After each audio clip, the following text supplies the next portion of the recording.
Hello everyone, welcome to our channel study with DK. Friends, फिर हाजिर हैं देश और दुनिया की 8 जनवरी 2021 की सभी महत्वपूर्ण करंट अफेयर्स न्यूज़ लेकर, जो सभी कॉम्पिटिटिव एग्जाम के लिए मोस्ट इंपॉर्टेंट है। तो चलिए दोस्तों, शुरू करते हैं आज का करंट डोज यानी करंट अफेयर्स। आज का पहला पॉइंट है, बड़ा इंपॉर्टेंट पॉइंट है, ध्यान से सुनिएगा। हाल ही में professor Jean Jacques Muyembe Tamfum ने किस वायरस की चेतावनी दी है? इसका राइट आंसर है option number C, disease X. ये है आपका द इकोनॉमिक्स टाइम्स का article, will we see another pandemic in 2021, scientist warn of disease X. अब ध्यान रखिएगा साथियों, एक प्रोफेसर और वैज्ञानिक हैं जीन जैक्स मुयम्बे टेम्पन। इनके द्वारा साथियों अभी हाल ही में विश्व को चेतावनी दी गई है कि अब कोविड-19 से भी खतरनाक आपका एक वायरस आने वाला है,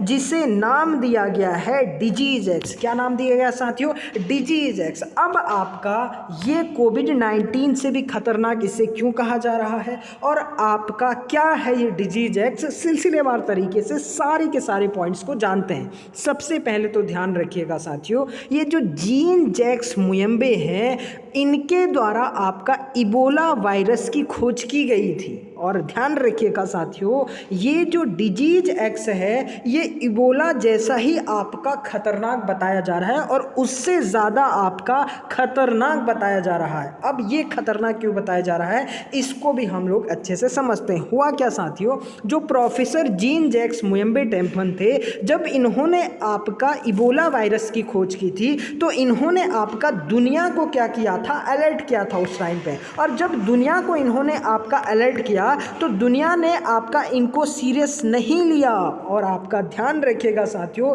जब इबोला के वायरस को आपका चेक किया गया तो उसको चेक करने वाले 80% लोग क्या कर जाते हैं, मर जाते हैं। और कांगो में आपका जो भी इबोला वायरस से आपका क्या हुआ, संक्रमित हुआ, उसमें से 80% लोग क्या हो जाते हैं, मर जाते हैं। इस पॉइंट को आप अच्छे से ध्यान रखिएगा।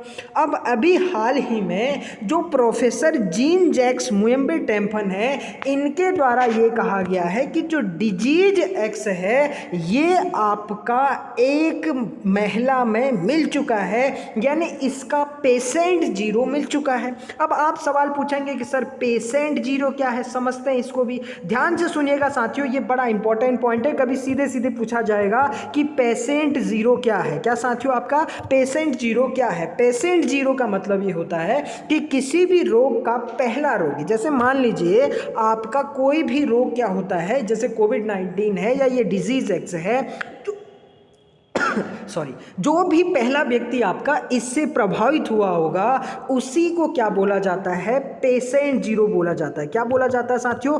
पेशेंट जीरो बोला जाता है। अर्थात किसी भी रोग का जो पहला पेशेंट होगा, किसी भी डिजीज का जो पहला पेशेंट होगा, उसी को आपका पेशेंट जीरो कहा जाता है। और इन्होंने, यानी कहने का मतलब जीन जैक्स मुयम्बे टेम्पन ने ये कहा है कि आपका ये जो पेशेंट जीरो है ये कांगो में एक महिला में पाया गया है, यानी डिजीज एक्स का जो वायरस है ये आपका एक महिला में पाया गया है और ये बहुत ही खतरनाक है, कोविड-19 से भी बहुत ज़्यादा क्या है, खतरनाक है। अब इसे आपका क्यों खतरनाक किया कहा जा रहा है, इस पॉइंट को आप अच्छे से ध्यान से सुनिएगा। एक्चुअली में साथियों, जिस समय आपका इबोला वायरस हुआ था उसका जो फर्टिलिटी रेट था वो था आपका 80% के समथिंग। कितना साथियों? 80%। आप इस तरीके समझिए कि जैसे मान लीजिए इबोला वायरस आपका 100 लोगों को हुआ तो उसमें आपका 80 लोग क्या हो जाते थे, आपका मर जाते थे। क्या हो जाते थे? आपका मर जाते थे। अब ध्यान रखिएगा, कोविड-19 का अगर हम लोग फर्टिलिटी रेट यानी मृत्यु दर देखें तो 100 में से आपका ज़्यादा से ज़्यादा कितने, 5 से 10 के बीच में यहाँ पर लोग मरे हैं, ठीक है ना। और तो आपका कोविड-19 होने के बाद भी ठीक हो गए हैं। लेकिन साथियों ध्यान रखिएगा, जो ये नया आपका जो है वायरस डिजीज एक्स है, इस डिजीज एक्स में जो फर्टिलिटी रेट है यानी मृत्यु दर है वो है साथियों 90%। इसीलिए आपका कोविड-19 और इबोला वायरस से ये खतरनाक बताया जा रहा है। और इस वायरस का जो स्ट्रेन है वो भी साथियों अभी तक आपका पहचान में नहीं आ रहा है। इसी वजह से आपका इसे क्या कहा जा रहा है, बहुत ही खतरनाक वायरस कहा जा रहा है। इस पॉइंट को आप अच्छे से ध्यान रखिएगा। अब साथियों अगर बात करें आपका इबोला की, तो ये जो इबोला वायरस है ये सबसे पहले आपका कांगो में क्या हुआ था, आपका पाया गया था। ठीक है ना। कांगो एक्चुअली में आपका साथियों साउथ जो आपका जो है अफ्रीका महाद्वीप है। कौन सा साथियों, आपका दक्षिण अफ्रीका, अफ्रीका महाद्वीप है। कौन सा महाद्वीप साथियों, माफ करिएगा, अफ्रीका महाद्वीप। कौन सा साथियों, आपका अफ्रीका महाद्वीप है। इसी अफ्रीका महाद्वीप के आपका कांगो गणराज्य पर, कहाँ आपका साथियों, ये आपको कांगो गणराज्य दिख रहा होगा। इसी कांगो गणराज्य में आपका क्या पाया गया था, इबोला वायरस पाया गया था। अब ध्यान रखिएगा साथियों, इसी कांगो गणराज्य में अभी आपका कौन सा डिजीज या ये कहें कि कौन सा वायरस पाया गया है, वो पाया गया है डिजीज एक्स। इस पॉइंट को आप अच्छे से ध्यान रखिएगा। यानी कांगो में ही आपका इबोला पाया गया और आपका कांगो में ही क्या पाया गया साथियों, ये जो डिजीज एक्स है वो एक महिला में पाया गया है। पेशेंट 0 यानी किसी भी रोग का जो पहला रोगी है वो पाया गया है और इसका जो स्ट्रेन है वो आपका नहीं पहचाना जा रहा है। अब आपका यह वायरस के कारण क्या होता है इसको हम लोग समझते हैं। एक्चुअली में साथियों एक शब्द है जिसे हम लोग हेमोरेजिक फीवर कहते हैं। क्या कहते हैं साथियों, हेमोरेजिक फीवर कहते हैं। अब ध्यान से सुनिएगा, ये जो हेमोरेजिक फीवर है इसमें आपका शरीर की जो नसें होती हैं साथियों वो आपका क्या हो जाती है, फट जाती है। यानी हमारा जो फीवर है, हमारा जो बुखार है वो इतना ज़्यादा बढ़ जाता है इबोला होने के बाद कि आपका हमारी जो नसें हैं वहाँ से खून बहने लगता है। तो ध्यान रखिएगा साथियों, इसी हेमोरेजिक फीवर में आपका जो खून होता है वो हमारे नसों से बहता है और यही चीज आपका डिजीज एक्स में भी होगी। किस में होगी साथियों, डिजीज एक्स में भी होगी। इस पॉइंट को भी आप अच्छे से ध्यान रखिएगा। तो साथियों ये जो नया आपका डिजीज एक्स है ये फिर दुनिया के सामने 2021 में एक चुनौती बनता है। ये समय आने वाला बताएगा, क्योंकि 2020 में जिस तरीके से आपका पूरा का पूरा साल आपका कोविड-19 ने कहर बरपाया हर देश में, हर प्रांत में, तो शायद उम्मीद करते हैं कि ये डिजीज एक्स आपका ज़्यादा स्प्रेड ना हो, ज़्यादा फैले ना। तो ध्यान रखिएगा साथियों। बढ़ते हैं अपने नेक्स्ट पॉइंट की ओर। नेक्स्ट पॉइंट बड़ा इंपॉर्टेंट है, ध्यान से सुनिएगा। हाल ही में किस राज्य के लोगों द्वारा सुप्रीम कोर्ट में एक याचिका दायर की गई है कि उस राज्य के जंगलों को जीवित संस्था घोषित किया जाए? इसका राइट आंसर है ऑप्शन नंबर डी, उत्तराखंड। अब ध्यान रखिएगा साथियों, एक्चुअली में उत्तराखंड में लंबे समय से आपका जंगलों में आग लगने की एक परंपरा सी हो गई है। वहाँ पर हर साल आपका हजारों हेक्टेयर आपका क्या हो जाती है, जमीन क्या हो जाती है, पेड़ पौधे जो हो जाते हैं वो जल जाते हैं। ठीक है ना। तो ऐसे सिचुएशन में अभी उत्तराखंड के लोगों के द्वारा सुप्रीम कोर्ट में आपका एक याचिका दायर की गई कि उस राज्य के जंगलों को, यानी उत्तराखंड के जो जंगलों को आपका जीवित संस्था क्या किया जाए, घोषित किया जाए। ये है आपका द हिंदू का article, Supreme Court to examine plea on forest fires in Uttarakhand. अब ध्यान रखिएगा साथियों, जो सुप्रीम कोर्ट है, सुप्रीम कोर्ट ने आपका अभी मंडे को आपका क्या किया, इस बात से एग्री किया कि उत्तराखंड गवर्नमेंट आपका जो है यानी डिफरेंट फॉरेस्ट को आपका बचाने के लिए, जो वहाँ पर आग लग रहे हैं उसको आपका बचाने के लिए, साथ में आपका जो फ्लोरा और फोना है हिल स्टेशन में यानी उत्तराखंड में, उसको बचाने के लिए स्ट्रिक्ट कदम उठाए। एसओ बोबड़े साहब ने आपका इसको आपका टारगेट करते हुए कहा कि जो वाइल्ड लाइफ है और वाइल्ड लाइफ रीजन है उसको आपका बचाने के लिए कहीं ना कहीं आपका जो प्रतिबद्धता है वो सरकार को क्या करनी होगी, दिखानी होगी। अब आप ध्यान रखिएगा साथियों, एक्चुअली में उत्तराखंड में प्रत्येक आपका लगभग, अगर हम लोग 10 सालों में देखें तो लगभग आपका जो है 44,000, कितना साथियों, 44,000 आपका जो है हेक्टेयर जंगलों में आग की वजह से वो क्या हो चुके हैं, ख़त्म हो चुके हैं। तो ऐसे सिचुएशन में साथियों उत्तराखंड के सामने एक बहुत बड़ी आपका प्रॉब्लम थी। हर साल आपका जब जंगल जल रहे थे, जो कहीं ना कहीं यहाँ के आजीविका से भी जुड़ा है, इसी वजह से साथियों अभी सुप्रीम कोर्ट में याचिका दायर की और सुप्रीम कोर्ट ने आपका इस याचिका को सुना और साथ में ये कहा कि आपका सरकार को इस पर प्रतिबद्धता दिखानी होगी। अब ध्यान रखिएगा साथियों, अगर बात करें आपका उत्तराखंड की, उत्तराखंड 9 नवंबर 2000 को, कब साथियों, 9 नवंबर 2000 को भारत के 27वें राज्य के रूप में स्थापित होता है। उत्तर प्रदेश से अलग होकर इसे आपका एक हिल स्टेशन स्टेट के रूप में स्थापित किया जाता है, जिसकी राजधानी है साथियों देहरादून। कहाँ है साथियों, देहरादून आपका उत्तराखंड की राजधानी है। और ध्यान रखिएगा जबकि इसकी जो दूसरी राजधानी है ग्रीष्मकालीन, वो है साथियों गैरसैंण, ये आपका चमोली डिस्ट्रिक्ट में पड़ता है। इस पॉइंट को भी आप नोट कर लीजिएगा। अगर बात करें आपका उत्तराखंड के प्रमुख संस्थानों की, तो ध्यान रखिएगा साथियों उत्तराखंड में आपका एक बहुत ही फेमस मसूरी में लाल बहादुर शास्त्री राष्ट्रीय प्रशासनिक अकादमी है, जिसकी स्थापना 1959 में होती है, जहां साथियों भावी जो आईएएस होते हैं वो आपका ट्रेनिंग लेते हैं। इस पॉइंट को भी आप नोट कर लीजिएगा साथियों। पंतनगर यूनिवर्सिटी जो 1960 में आपका एस्टेब्लिश होती है। पंतनगर कृषि विश्वविद्यालय भारत का पहला आपका कृषि विश्वविद्यालय एग्रीकल्चर यूनिवर्सिटी था। इस पॉइंट को भी आप अच्छे से ध्यान रखिएगा। टिहरी डैम, कौन सा साथियों, टिहरी डैम, ये आपका भारत का ही नहीं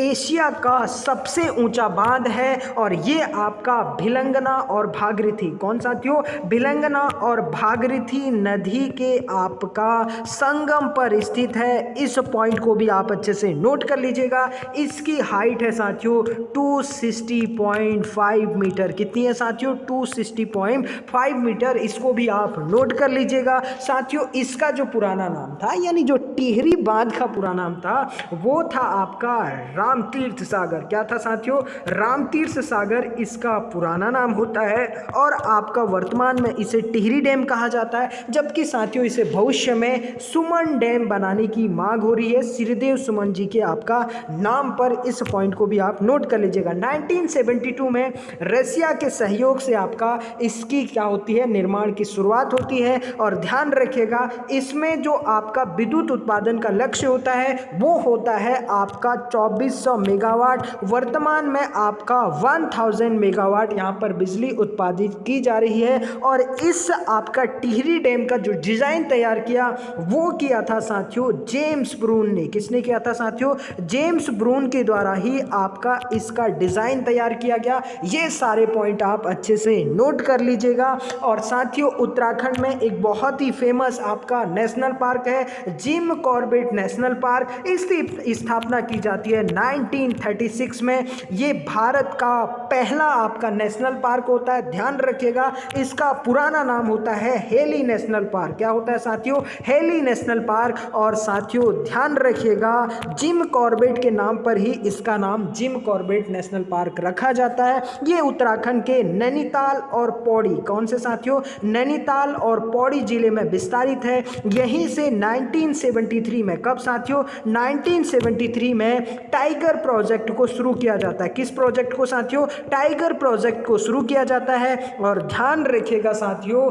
टाइगर प्रोजेक्ट के तहत आपका भारत में जो सबसे अधिक आपका बाघ है, टाइगर है किसी आपका जो है नेशनल पार्क में, तो वो है साथियों उत्तराखंड के जिम कॉर्बेट नेशनल पार्क में। ये सारे पॉइंट आप नोट कर लीजिएगा। बढ़ते हैं अपने नेक्स्ट पॉइंट की ओर। नेक्स्ट पॉइंट है हाल ही में पुरुष टेस्ट मैच पे अंपायरिंग करने वाली विश्व की पहली महिला बनी। इसका राइट आंसर है क्लेयर पोलोसाक। ये है आपका द हिंदू का article. Australia versus India, Claire Polosak set to be become first female match official in men's test match. अब ध्यान रखिएगा साथियों अभी हाल ही में भारत और ऑस्ट्रेलिया के बीच मैच चल रहा था, तो इनके द्वारा यानी क्लेयर पोलोसाक के द्वारा आपका क्या की गई, अंपायरिंग की गई। और ध्यान रखिएगा ये पुरुष टेस्ट मैच पे अंपायरिंग करने वाली पहली वीमेन बन गई हैं, जो आपको सामने तस्वीर में दिख रही होंगी।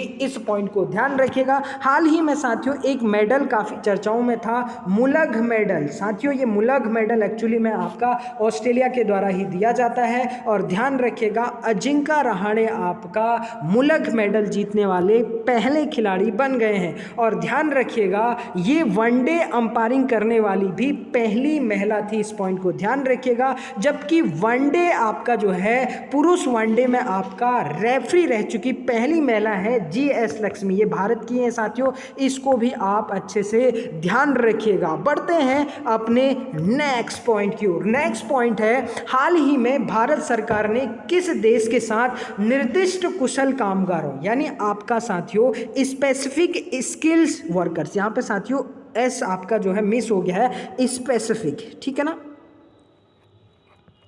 स्पेसिफिक स्किल्स वर्कर्स यानी निर्दिष्ट कुशल कामगारों के संबंध में समझौते को मंजूरी प्रदान की है। इसका राइट आंसर है ऑप्शन नंबर सी, जापान। ये है आपका द हिंदू का article, government clears India Japan pact to institutionalise mobility of skilled workers. अब ध्यान रखिएगा साथियों, ये टोटल आपका 14 सेक्टर है। कितने साथियों? आपका 14 सेक्टर है, और 14 सेक्टर में आपका जो है काम करने जाएंगे भारत के जापान में और जापान के आपका भारत में। और जो मुख्य क्षेत्र है साथियों उसमें नर्सिंग हो गया, इलेक्ट्रॉनिक हो गया, और आपका कृषि हो गया, मछली उत्पादन हो गया। इस पॉइंट को ध्यान रखिएगा, लेकिन इसमें एक अनिवार्यता है कि उस व्यक्ति को जापान की भाषा आनी चाहिए। अगर बात करें आपका साथियों जापान की, तो ध्यान रखिएगा जापान की जो राजधानी है वो है आपका साथियों टोक्यो। क्या नाम है साथियों? जापान की राजधानी टोक्यो। और यहाँ के PM है योशिहितो सुगो। क्या है साथियों? योशिहितो सुगो। इस पॉइंट को आप अच्छे से ध्यान रखिएगा। और यहाँ की जो संसद है, बहुत बार साथियों एग्जाम में पूछा गया है, वो है आपका डाइट। यहाँ की संसद का नाम क्या है साथियों? डाइट। इस पॉइंट को भी नोट कर लीजिएगा। और यहाँ के जो प्रमुख द्वीप हैं वो है साथियों आपका होन्शु द्वीप, होक्काइडो द्वीप और आपका क्यूशु द्वीप। ये आपका यहाँ के प्रमुख द्वीप है। और ध्यान रखिएगा निप्पन का देश, सुकुमारो का देश और पूर्व का जो ब्रिटेन कहा जाता है वो भी आपका जापान को कहा जाता है। बढ़ते हैं अपने नेक्स्ट पॉइंट की ओर। नेक्स्ट पॉइंट है, हाल ही में भारत सरकार के किस मंत्रालय द्वारा longitudinal ageing studies of India report 2020 जारी की है? इसका राइट आंसर है ऑप्शन नंबर बी, स्वास्थ्य मंत्रालय। स्वास्थ्य मंत्रालय के द्वारा ये आपका रिपोर्ट जारी की गई है। ध्यान रखिएगा साथियों, वर्तमान में स्वास्थ्य मंत्री हैं डॉक्टर हर्षवर्धन सिंह। अगर बात करें आपका इस रिपोर्ट की, तो ध्यान रखिएगा इस रिपोर्ट में आपका स्वास्थ्य मंत्रालय के द्वारा उम्र दराज व्यक्तियों के सामाजिक उत्थान के लिए आपका जो है एक सर्वे किया गया, और जिसमें साथियों आपका जनसंख्या समस्याएं और आदि पर आपका जो है स्थिति के बाद आपका नीतियां बनाई जाएंगी। ये है आपका द हिंदू का article, number of India's elderly to triple by 2050। यानी कहने का मतलब 2050 तक हमारी जो आपका एल्डर्स की संख्या है वो आपका 3 गुनी हो जाएगी। इस पॉइंट को आप ध्यान रखिएगा। और ये दुनिया का सबसे बड़ा सर्वे है, और यह भारत में आपका साथियों पहली बार कराया जा रहा है, इसीलिए एग्जाम के पॉइंट ऑफ व्यू से ये इंपॉर्टेंट हो जाता है। 2011 की जनगणना के अनुसार साथियों जो 60+ आपका लोग हैं, उम्रदराज लोग हैं, ये भारत में कुल 8.6% है, यानी आपका 103 मिलियन आपका जो है। लेकिन साथियों 2050 में ये आपका 319 मिलियन हो जाएंगी। इस पॉइंट को ध्यान रखिएगा। अगर बात करें आपका जनगणना की, तो जनगणना आपका संघ सूची का विषय है, लेकिन साथियों जो जनसंख्या है वो आपका राज्य सूची का विषय है। इसको भी आप अच्छे से नोट कर लीजिएगा। जबकि साथियों अंतर्राष्ट्रीय वृद्ध दिवस, यानी कहने का मतलब आपका जो उम्रदराज लोग हैं उनके संरक्षण के लिए अंतर्राष्ट्रीय वृद्ध दिवस मनाया जाता है। ये मनाया जाता है साथियों 1 अक्टूबर को। कब मनाया जाता है साथियों? 1 अक्टूबर को। इस पॉइंट को भी आप अच्छे से नोट कर लीजिएगा। अब साथियों यहाँ पर आपका जो आपको ध्यान रखना है, बड़ा इंपॉर्टेंट पॉइंट है और ध्यान रखिएगा इसको, कि जो भारत सरकार के द्वारा 2011 की जनगणना है, उस जनगणना के अनुसार आपका भारत में 8.6% लोग अभी हैं, लेकिन इन द फ्यूचर में आपका ये संख्या आपका तिगुनी हो जाएगी। यानी कहने का मतलब साथियों ये लगभग आपका 24-25% के समथिंग हो जाएगी। इस पॉइंट को भी आप अच्छे से ध्यान रखिएगा। बढ़ते हैं अपने नेक्स्ट पॉइंट की ओर। नेक्स्ट पॉइंट है साथियों, हाल ही में यूपी के सीएम योगी आदित्यनाथ ने किस जिले से किसान कल्याण मिशन की शुरुआत की है? इसका राइट आंसर है ऑप्शन नंबर बी, लखनऊ। अब ध्यान रखिएगा साथियों, इस किसान कल्याण योजना के तहत आपका जो कृषक भाई हैं, कृषक भाई कहने का मतलब जो किसान हैं, किसानों की आय को दुगुना करने का लक्ष्य है। वो लक्ष्य है आपका 2022 को। और ध्यान रखिएगा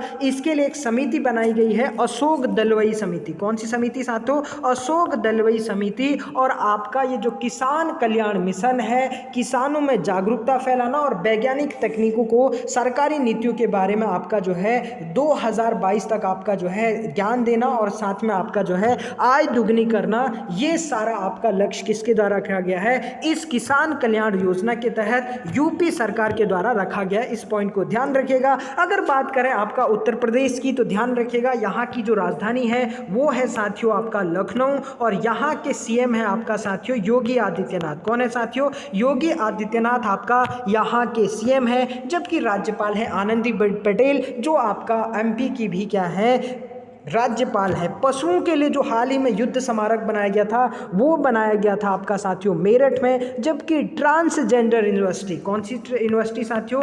ट्रांसजेंडर यूनिवर्सिटी जो बनाई गई, ये बनाई गई है साथियों आपका कुशीनगर में। इस पॉइंट को भी आप अच्छे से नोट कर लीजिएगा, क्योंकि साथियों ये एग्जाम के पॉइंट ऑफ व्यू से इंपॉर्टेंट है। बढ़ते हैं हम लोग अपने नेक्स्ट पॉइंट की ओर। नेक्स्ट पॉइंट है, हाल ही में किस भारतीय अमेरिकी ने अमेरिका के पहले मुख्य सूचना अधिकारी के रूप में पदभार संभाला? इसका राइट आंसर है ऑप्शन नंबर सी, डॉक्टर राज अय्यर। ये है आपका एनडीटीवी का article, Indian American becomes US army first chief information officer. ये है आपका डॉक्टर राज अय्यर की तस्वीर। अब ध्यान रखिएगा साथियों, यह पद आपका अमेरिका के रक्षा विभाग में, यानी कहने का मतलब डिफेंस डिपार्टमेंट में सबसे हाई रैंकिंग वाला नागरिक पदों में से एक है, और जिससे आपका यूएसए के द्वारा 2020 में आपका क्या किया गया था? सृजित किया गया था। तो ध्यान रखिएगा ये डॉक्टर राज अय्यर भारतीय मूल के व्यक्ति हैं, जिन्हें अभी हाल ही में अमेरिका का पहला मुख्य सूचना अधिकारी बनाया गया है, जो अमेरिका रक्षा विभाग में सबसे उच्च रैंकिंग वाला नागरिक पदों में से एक होता है। बढ़ते हैं अपने नेक्स्ट पॉइंट की ओर। नेक्स्ट पॉइंट है, हाल ही में किस राज्य ने बर्ड फ्लू को राज्य आपदा घोषित कर दिया है? इसका राइट आंसर है ऑप्शन नंबर बी, केरला। ये है आपका द न्यूज मिनट का article, Kerala declares avian influenza as state disaster. अब ध्यान रखिएगा साथियों, अभी हाल ही में पक्षियों पर आपका जो है एक बीमारी आई है, यानी पक्षियों की एक बीमारी आई है, और इसकी वजह से आपका राजस्थान का एक हाड़ौती क्षेत्र है, जहां पर साथियों कौवों की बहुत ज़्यादा क्या हो गई? मौत हो गई। और साथ में आपका साथियों हिमाचल प्रदेश में भी आपका बहुत से जो माइग्रेंट पक्षी थे, प्रवासी पक्षी थे, उनकी आपका मौत हो गई है। ऐसे सिचुएशन में आपका जो केरल राज्य है, केरल राज्य ने अपने राज्य में बर्ड फ्लू को राज्य आपदा यानी स्टेट डिजास्टर आपका घोषित कर दिया है। और साथियों अभी आपका इन राज्यों में काफ़ी ज़्यादा अलर्ट आपका जो है किया जा रहा है इन चीज़ों के प्रति, क्योंकि लगातार यहाँ पर आपका पक्षियों की मौत होती जा रही है। तो ये था दोस्तों आज की सभी महत्वपूर्ण करंट अफेयर्स न्यूज का एनालिसिस, जो सभी कॉम्पिटिटिव एग्जाम के लिए मोस्ट इंपॉर्टेंट है। तो चलिए दोस्तों, फिर मिलते हैं एक नए करंट अफेयर्स न्यूज के साथ। तब तक आप पढ़ते रहिए। Thank you very much. God bless you all.